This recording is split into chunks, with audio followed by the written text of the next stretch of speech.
Dear viewers, I want us to analyze a statement that Aaron Cheruiyot made shortly after Uhuru Muigai Kenyatta made that shocking declaration about supporting Raila Amolo Odinga, a declaration that sought to shut up those who have been saying negative things about Uhuru and Raila. These are the people we call the political naysayers.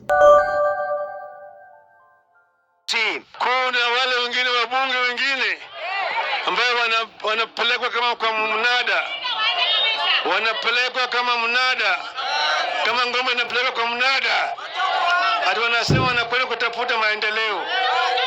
Hakuna maendeleo State House, hakuna maendeleo State House. Wale ambao wanaenda kule wanaenda kwa sababu ya tumbo yao. Siwaende.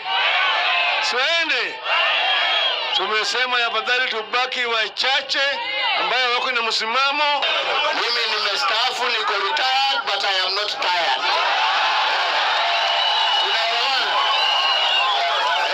I am retired but not. Ama ni namna gani? Na sasa mimi mnajua ya kwamba party leader wangu ni nani? Uhuru Kenyatta told Kisumu and Vihiga residents that Azimio will push for equity amongst all Kenyans. Sisi tuko pamoja. Ombi letu ni amani na umoja wa Kenya. Ombi letu ni zile shida wa Kenya wako nazo zitatuliwe.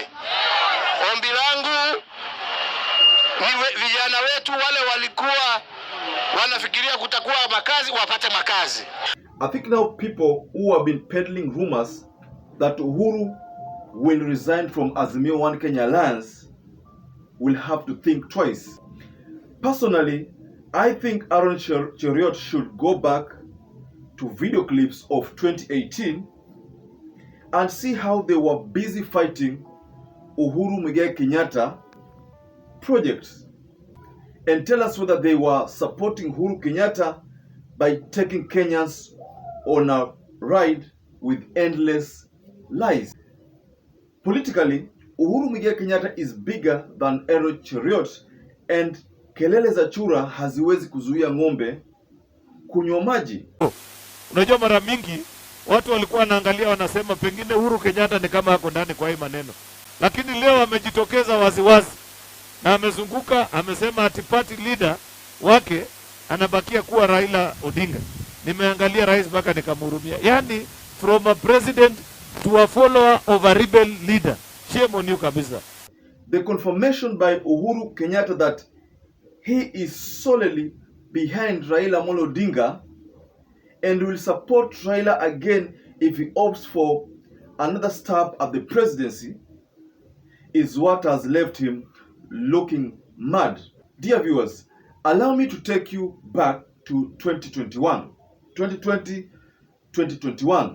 and allow me to take you to a story of the Yues. We know that shortly after Bush Jr., there was Barack Obama, who ruled for 8 years. He was the president of the US for 8 years. And we know Obama tried to fight for Hillary Clinton so that Hillary Clinton could become the president of the US. But when it got to those votes, in terms of popular votes, Hillary Clinton won. But when it got to the college votes, Trump won. So Trump became the president. So in 2020-2021, Barack Obama surfaced again on a campaign trail for Joe Biden. Mind you, Barack Obama was a former president, but he came back to campaign for Joe Biden simply because he believed in Joe Biden's policies. The question is, why did Bush Jr. come back to campaign for Donald Trump if he believed in Donald Trump's policies? It's simple. Barack Obama believed in the policies of Joe Biden, and that's the reason why he came back to campaign for Joe Biden. So what wrong will Uhuru do if Uhuru decides that I'm also going to exercise my constitutional right as a Kenyan to support whomever I deem necessary for this country. Of course, Raila Amolo Odinga has not become a president. This election was marred by a lot of irregularities, and probably there's a reason why Raila Amolo Odinga did not win, and that is available in the public domain.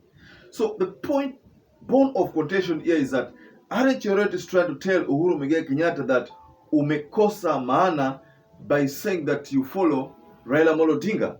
Personally, I also think Aaron Cheruyot should be the last person to make such comments, because if you go back to the history of US and we go back to the history of Kenya, then these two histories have something in common.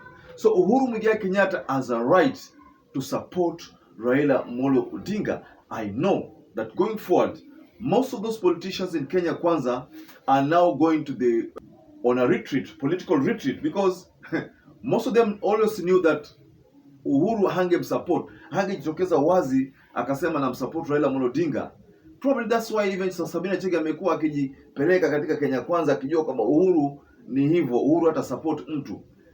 I know for sure that Uhuru believes in Raila Amolo Odinga, and that's the reason why even in 2017-2018 he showed his allegiance to Raila Amolo Odinga, despite the fact that he had his deputy. He had to go against the agreement they had with the deputy to support Raila Amolo Odinga. So in this scenario, Uhuru has made it clear that he will support Raila Amolo Odinga. Nimewacha siasa active.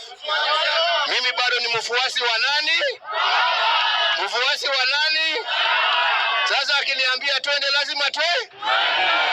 Na ndipo mimi nasema mimi nilimuunga mkono wakati huo na bado nitaendelea kumuunga mkono, kwa sababu mimi naamini yeye ni mtu wa ukweli, yeye ni mtu anataka kuunganisha Wakenya, yeye ni mtu anataka amani katika taifa letu, na ni demokrasia na haki yangu kusupport yule mtu mimi So watafanya nini? The Kenya Kwanza people watafanya nini? Ladies and gentlemen, going forward, I foresee a scenario whereby now these maandamanos will get a major booster, because those politicians who are still hiding, they're the ones who are in Azimio but have not come to the limelight. They've been thinking that, what next? What should I do? Some of them have been making calculations which are not working in their favor. I know the likes of Charity Ngilu is still still wondering what to do next. But now that Uhuru Muigai Kenyatta made that confirmation, we are likely to see many politicians coming back to Azimio to push this agenda. Because if the president could make such moves, what about the people like Charity Ngilu? What about the people like Matiangi? What about the people like Peter Munya? What about the people, there are so many politicians who will come on board, especially the former CSS. They will come to add value to this Raila Amolo Odinga's movement. And this movement, it is not something that William Samoei should just take lightly. This is going to be some kind of a revolution. Mind you, I talked about something like a safari in my previous analysis. When Ruto successfully peddled the narrative of a hustler, there was another narrative that was still Chinyamaji. This is the narrative of a sufferer.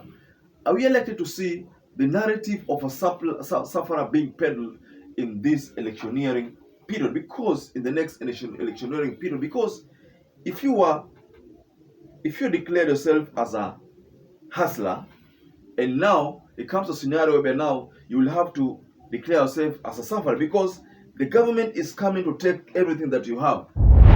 You only going to become a sufferer, because the little that you had, it is being taken in the form of lipa ushuru, in the form of jenga inchi, whereas the products have not been reduced in terms of prices. The price of products bado ziko juu, and then you are told that hapa sasa wewe lipa ushuru. Where do you get this money from?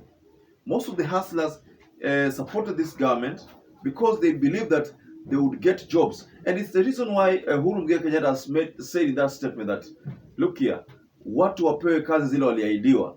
I mean, this is a laughing matter, because what we are seeing is contrary to what was promised, and this is giving the Kenya Kwanza government sleepless nights. Ladies and gentlemen, Kindly share what your opinions are below the comment section. Once again, I'd like to urge you to stay safe, stay blessed until we catch up again in our next analysis.